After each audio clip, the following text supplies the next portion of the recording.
So this morning I want to talk about a Hotwire kit. Evidently, for the newbies or the do-it-yourselfers, even the people that don't know, I want to talk about how you should install a Hotwire kit. It doesn't matter whose kit it is, whether it's Racetronics or whether it's Casper's. Both of those are great kits, and they're both great vendors, and we're thankful to have them. So this one looks like it's a Casper's. Could be wrong.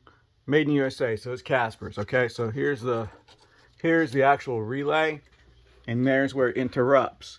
For those of you that don't know what a Hotwire kit takes the load off the factory wiring and uses the factory wiring to trigger this relay, and it runs a dedicated either 10, 8, 12 gauge, whatever your manufacturer uses, wire directly from the back of the alternator to this relay.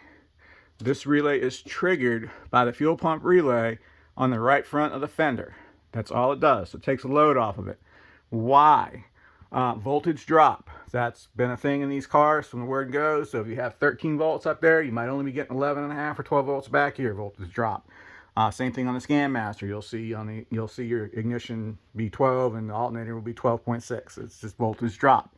Nothing wrong. It's called voltage drop. So a Hotwire kit, here's how Steve V does all of them. Okay, the relay can go here, and you can drill into the support if you want to, or you can mount it up here with an extra bolt, or you can mount it here. Usually I go there, and then you run your wire all the way along the tank. This car has a factory exhaust on it, so it's a little bit tight back here, but there's the wire. It's zip tied to the fuel tank spacer bolt. And then it goes on the outside of the factory exhaust hanger if it's there. Then I run it up here, hard to see, and I bring it down. If you have the GNX bushing on the outside of the GNX bushing, and I pull it tight to right here, that will keep tension on it. It will not flop around. Then I bring it down and follow the line all the way up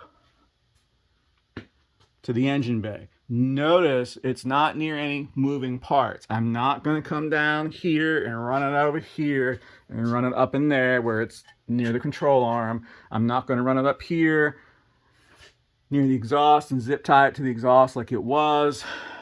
Okay, if a Hotwire kit, it can burn a car down. In theory, it does have a fuse, but that's how you need to run them.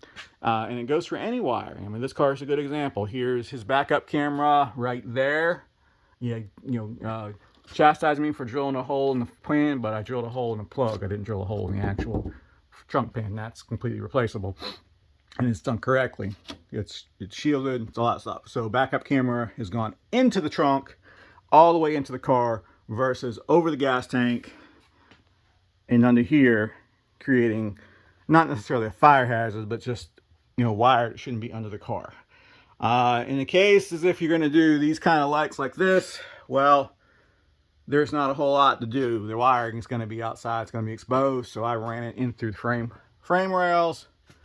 If you get something like nylon tubing or something, usually takes two people. I use Danielle. You can see it's there. That's what you're going to do. I haven't done the front yet, but I'm going to try and do something similar on the front. And what's that going to do? That's going to cut down on the wiring that's under the hood. Other thing people like to wire differently is their dumps. Okay, the correct way to wire a dump valve, in my opinion, is like this. You run the wire under the shield that's missing on this car, okay, and then you run it up over the trans, and you run it into the shifter grommet. It's in the car. Don't run it up along here over the back of the engine into the speedo grommet.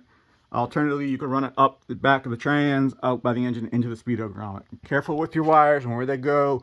Fire hazards in general. Wiring is, just be careful with it. I can't tell you how many cars I cut wires out of. This is how much wire I've cut out of this car on the phase 2, not the dash wiring. That's a lot.